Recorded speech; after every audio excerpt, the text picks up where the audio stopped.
Bonjour, je suis Coralie Robert, je suis docteure en sociologie et chercheuse chez EcoCO2.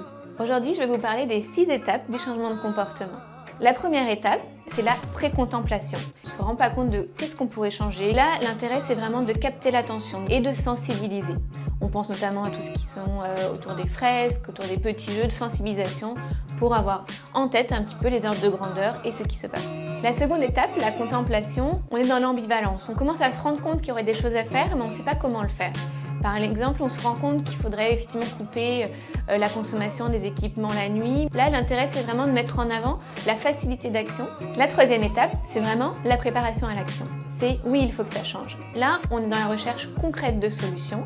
On se renseigne sur l'achat de multiprises, des fournisseurs alternatifs, comment on peut rendre plus désirable justement des alternatives. Et il y a aussi tout un pan lié à la formation pour justement faire prendre conscience des solutions. La quatrième étape, c'est l'action réelle, engagée. C'est voilà, je me suis lancée, j'ai fait quelque chose. On peut penser au fait d'avoir l'habitude d'éteindre ses interrupteurs chaque nuit.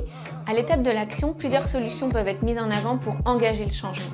Je pense notamment aux expérimentations, au fait de mettre à disposition par exemple des vélos électriques, des thermostats réglables, voilà, plein d'alternatives concrètes qu'on peut tester. C'est aussi important de mettre en avant tous les gains obtenus. Quand je parle de gains, c'est à la fois des gains en termes de temps, quand on utilise un transport qui est peut-être plus rapide, des gains en termes de santé, si on vient en vélo plutôt qu'en voiture. La cinquième étape, on est vraiment sur la consolidation, le maintien des habitudes.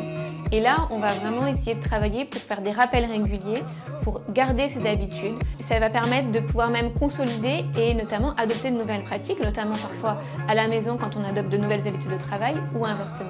La sixième et dernière étape, c'est la terminaison. J'ai adopté durablement cette habitude. Ça devient vraiment un automatisme, un impensé. Et là, l'importance, quand on veut travailler sur cette étape du changement, notamment dans une organisation, c'est de mettre en avant ces bonnes pratiques, valoriser, diffuser auprès des collègues, des salariés, des autres entreprises, et vraiment travailler sur l'exemplarité de ce type de pratique. Ce qui est important d'avoir en tête, c'est qu'à chaque étape, il peut y avoir des rechutes. Mais c'est pas grave, c'est normal. Le changement de comportement, c'est un processus qui est long.